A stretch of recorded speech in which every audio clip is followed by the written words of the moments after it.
ವಾಹನ ಸವಾರರ ಪ್ರಾಣಕ್ಕೆ ಇಲ್ವಾ ಕಿಂಚಿತ್ತು ರಕ್ಷಣೆ?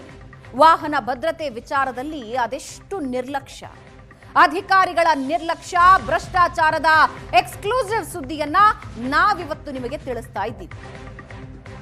ರಾಜ್ಯದ ಆರ್ಟಿಒ ಕಚೇರಿಗಳಲ್ಲಿ ನಡೀತಾ ಇರೋ ಬ್ರಹ್ಮಾಂಡ ಭ್ರಷ್ಟಾಚಾರ, ವಾಹನ ಸವಾರರ ಪ್ರಾಣಕ್ಕೂ ಇಲ್ಲಿ ಡೋಂಟ್ ಕೇರ್.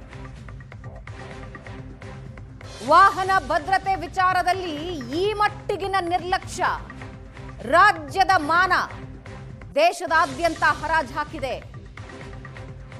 ರಾಜ್ಯದ ಆರ್ಟಿಒ ಕಚೇರಿಗಳಲ್ಲಿ ಬ್ರಹ್ಮಾಂಡ ಭ್ರಷ್ಟಾಚಾರ, ರಾಜ್ಯದ ಸಾರಿಗೆ ಇಲಾಖೆಯ ಅಸಲಿ ಬಣ್ಣ ಬಟಾ ಬಯಲು.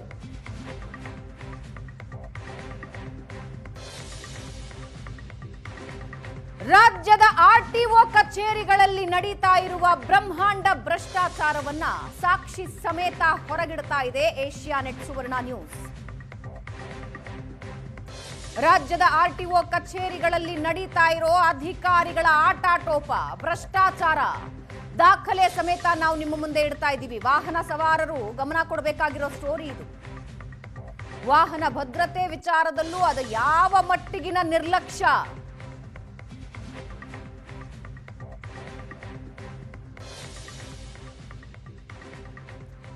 ರಾಜ್ಯದ ಅಧಿಕಾರಿಗಳ ಬಣ್ಣ ಬಯಲು ಮಾಡಿದ್ದು ಬೇರೆ ರಾಜ್ಯದವರು. ಆರ್ಟಿಒ ಕರ್ಮಕಾಂಡ ಬಯಲಿಗೆಳೆದಿದೆ ಗುಜರಾತ್. ರಾಜ್ಯದ ಮಾನ ಗುಜರಾತ್ನಲ್ಲಿ ಹರಾಜಿಗಿಟ್ಟಿದ್ದಾರೆ ಆರ್ಟಿಒ ಅಧಿಕಾರಿಗಳು. ನಮ್ಮ ರಾಜ್ಯದ ಮಾನ ಗುಜರಾತ್ನಲ್ಲಿ ಹರಾಜಾಗಿದೆ. ರಾಜ್ಯದ ಅಧಿಕಾರಿಗಳ ಈ ಬಣ್ಣ ಬಯಲು ಮಾಡಿರೋದು ಬೇರೆ ರಾಜ್ಯದವರು. ಈ ಆರ್ಟಿಒ ಕರ್ಮಕಾಂಡ ಇದೆಯಲ್ಲ, ಇದನ್ನ ಬಯಲಿಗೆ ತಂದಿರೋದು ಗುಜರಾತ್ನವರು. ನಮ್ಮ ರಾಜ್ಯದ ಮಾನ ಗುಜರಾತ್ನಲ್ಲಿ ಹರಾಜಿಗಿಟ್ಟಿದ್ದಾರೆ. ಕರ್ನಾಟಕದ ಮಾನ 3 ಕಾಸಿಗೆ ಹರಾಜು. ಕಾಸು ಕೊಟ್ರೆ ಕೂತಲ್ಲೇ ಸರ್ಟಿಫಿಕೇಟ್ಗಳು ಕೊಡ್ತಾರೆ, ಫಿಟ್ನೆಸ್ ಸರ್ಟಿಫಿಕೇಟ್. ವಾಹನ ಯಾವ ರಾಜ್ಯದಲ್ಲಿ ಇದ್ರೇನು, ಎಲ್ಲಿದ್ರೇನು ಟಕ್ ಅಂತ ಹಣ ಕೊಟ್ರೆ ಪಟ್ ಅಂತ ರೆಡಿ ಆಗುತ್ತೆ ಎಫ್ಸಿ ಫಿಟ್ನೆಸ್ ಸರ್ಟಿಫಿಕೇಟ್.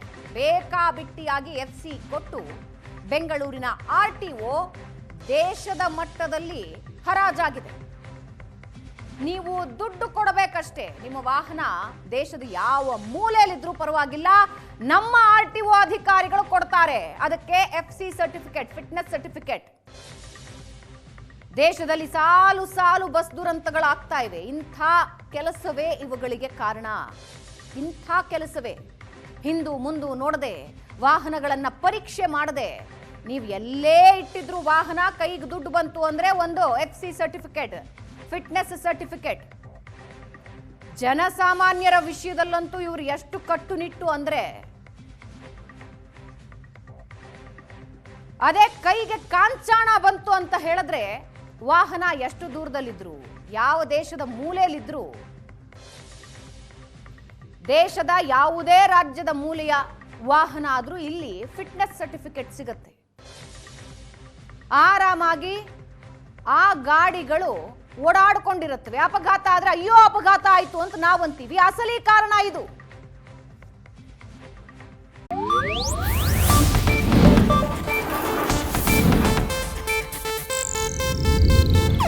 ಇದು ಏಷ್ಯಾನೆಟ್ ನ್ಯೂಸ್ ನೆಟ್ವರ್ಕ್ ಪ್ರಸ್ತುತಿ.